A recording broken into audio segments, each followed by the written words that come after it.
Day 563, 22 for 22. Good morning. Hope this finds you well. Please stay in your fight and do not quit. I have my partner, Mary.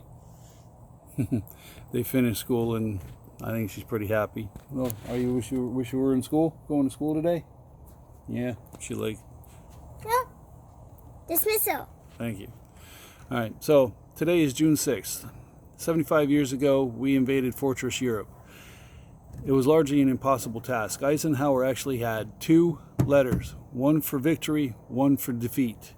And honestly, especially after first contact with the airborne drops going crazy and not going the way they planned, stop. And after the initial push onto the beach that did not go well, there was a question on which letter he was actually going to end up using. And that can be a lot like our lives. And I'm not going to associate everybody with June 6th, but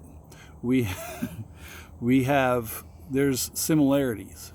A lot of us look at when these guys were going in on those boats, looking at the defense that they had to penetrate, which was steel and concrete casemates, obstacles on the beaches, obstacles in the waters, in some cases a city right behind your wall. That you had to penetrate, you looked at it as an impossibility. And a lot of us look at life as an impossibility after what we've gone through. Now, these guys had to be scared shitless. There's sorry, Mary. There's no other way to put it. I swore. They knew what they were getting into. And yet they still went. A lot of them, you really don't have much of a choice, but they still went and they still did their thing, and went ahead and went ashore and got ripped apart. That MG-42 mortars, artillery, were just shredding our guys. 156,000 men went ashore that day, and over 4,400 perished. That doesn't count your wounded. So that's a pretty high casualty count. Some units on the initial push were 80% casualties or more. Utah Beach, which turned out to be, I think it was 144 killed, turned into a lot less because of a fortunate accident. And this is how we got to look at life sometimes.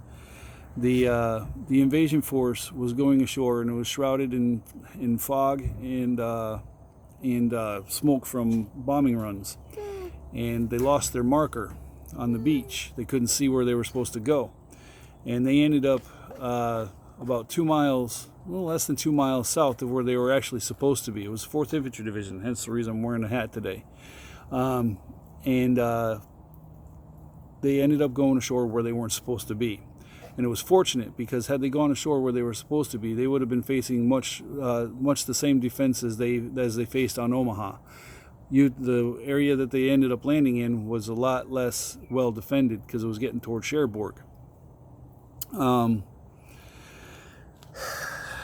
as far as we go with our life and the way things are in our lives, we can look at some unfortunate events and go, shit, what do? Do we get back on board the boat and move up 2,000, almost 2 miles to go where we were supposed to go? Or do we start the war from here? Do we start our life from where we're at right now? And that's a big thing that we have to decide. We are in what we are in right now. And what are you going to do? If you quit on life, you quit on your family, you quit on your mission, you quit on everything that you believed in.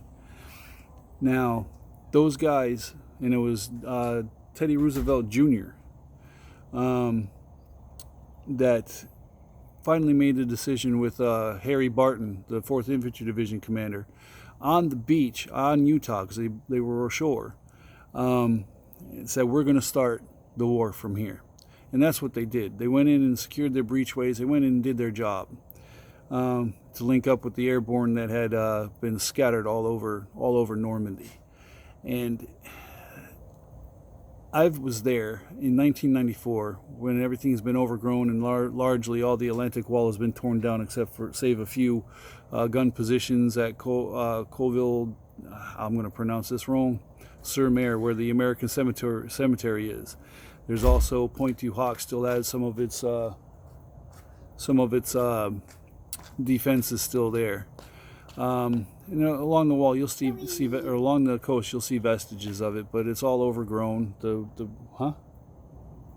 I'm doing something. I see. I'm working here. The wall is gone. It's all grown over. People are hanging out on the beach. They've been cleaned. You can't really tell what happened there. But if you go there and you stand on the actual beach, on Omaha Beach, and look up at the bluffs, you realize the impossibility that they had to get up to go up under fire, and when it's all built up. Saving Private Ryan, I believe, does a good job at showing what it looked like and what the experience was. But as a grunt, I looked at it and I was like, holy shit, how did these guys freaking do this? It's amazing, and it is a sign of determination, or it is I don't know if that's the right word to use. Determination, courage, initiative, and everything that makes the American military member one of the best in the world. And we have to put that same effort into what we did in 1944, and that we've done we did prior to and since. We have to put that same effort into our lives once we are out, whether we are damaged or whether we have personal issues in our lives. We have to remember those that came before us and what they went through, and that we can do the same, and we can power through it, and we can freaking do it, and we can be as good as they were at what they did in our own lives. Many died, yes, but many didn't. Our grandfathers and great-grandfathers that are still around today and that served at Omaha, Utah, Okinawa, Saipan, those guys got heart. And we have to show the same heart as they did. And a lot of them struggled, no doubt about it. It's what we do in war. It's not easy. And like I said, I've not been there. I've trained for it. I know what was expected of me, and I've talked to people who've been there and seen the elephant. And it's inhuman. And yet we still have to come back and function as humans. And we've done it for eons. Are there issues with every generation that has seen war? Yeah, there is. Now, we have to do a better job for ourselves and for those that came before us and those that are going to come after us. And the only way we're going to do this is by sticking around and figuring it out. And you guys can do that. Like I said, I almost quit, and that was only because of my life collapsing around me. It's not because of war. Others are quitting because of what they've had to see and do. Others are quitting because of what has happened to them in their personal lives as far as MST and some other things. The MST can be professional and personal. But we have to show that same tenacity and fire that was shown on this day back 75 years ago that did the near impossible. Those guys are bad ass.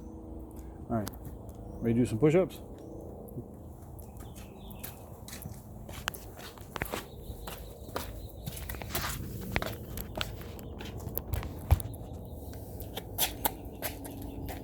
Are you gonna do push-ups with me? I gotta go, kid. I saved the space for you.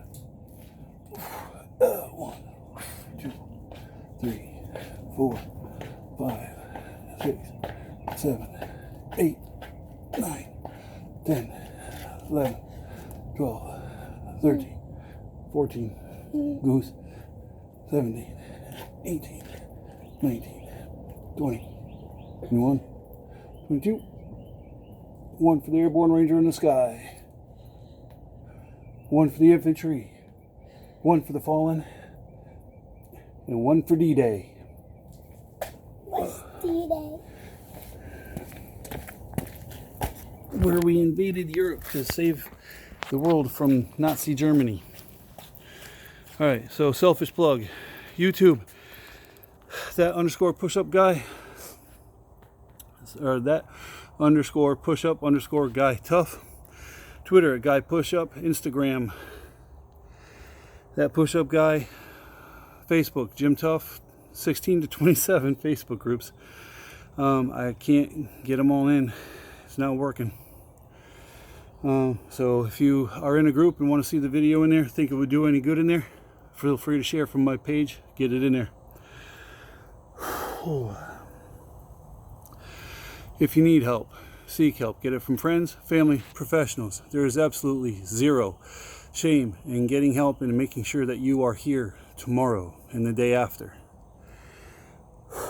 Bottom line is do not use suicide as a permanent solution to a temporary or permanent problem. You got this. Oop, I got a Barbie. Want to say goodbye? You gonna say goodbye, Mary? You gonna say goodbye? All right, tough out.